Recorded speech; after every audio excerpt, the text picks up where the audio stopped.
নমস্কার বন্ধুরা, মোনাস কিচেনে সবাইকে স্বাগত।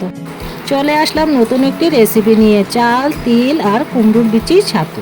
তার জন্য আমি নিয়ে নিলাম 500 গ্রামের মতো চাল, 250 গ্রামের মতো তিল আর 150 গ্রামের মতো কুমড়োর বিচি।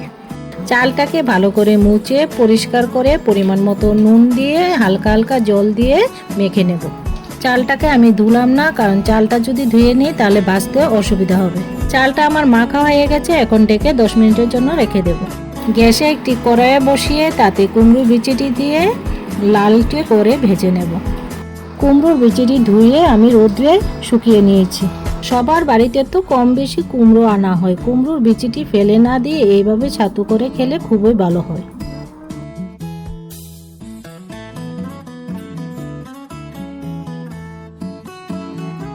দেখো, আমার কুমড়োর বিচিটি লালচে করে ভাজা হয়ে গেছে, এবার নামিয়ে নেব।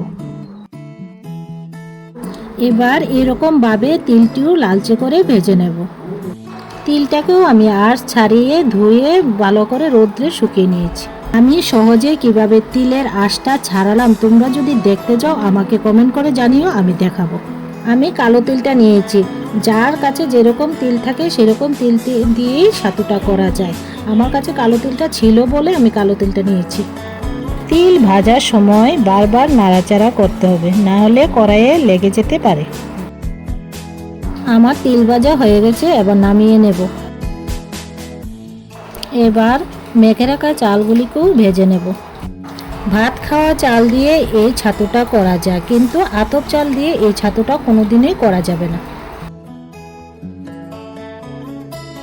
চালগুলি আমার লালচে করে ভাজা হয়ে গেছে, এবার নামিয়ে নেব। সবগুলি আমার একে একে ভাজা হয়ে গেছে, এবার মিক্সিতে এক এক করে গুঁড়ো করে নেব। দিয়ে দিলাম মিক্সিতে কুমড়োর বিচি। কুমড়োর বিচিগুলিও আমার গুঁড়ো করা হয়ে গেছে। তিলটিকেও এইভাবে গুঁড়ো করে নেব। দেখো, আমার তিলটিও গুঁড়ো করা হয়ে গেছে। চালগুলো ঠিক একইভাবে গুঁড়ো করে নেব। সবগুলি আমি গুঁড়ো করে একটি বড় পাত্রে নিয়ে নিয়েছি। আমি ছাতুগুলিকে অনেকক্ষণ সময় লাগিয়ে ভালো করে মেখে নেব, যাতে ছাতুর মধ্যে কোনো দানা দানা ভাব না থাকে। মুড়ি আর খই দিয়ে তো সবাই কাঁঠাল খেয়েছো। বাড়িতে একবার এই ছাতুটা বানিয়ে কাঁঠালের সাথে খেয়ে দেখো, খুব ভালো লাগবে। দেখো, আমার ছাতুগুলি ভালো করে মাখা হয়ে গেছে।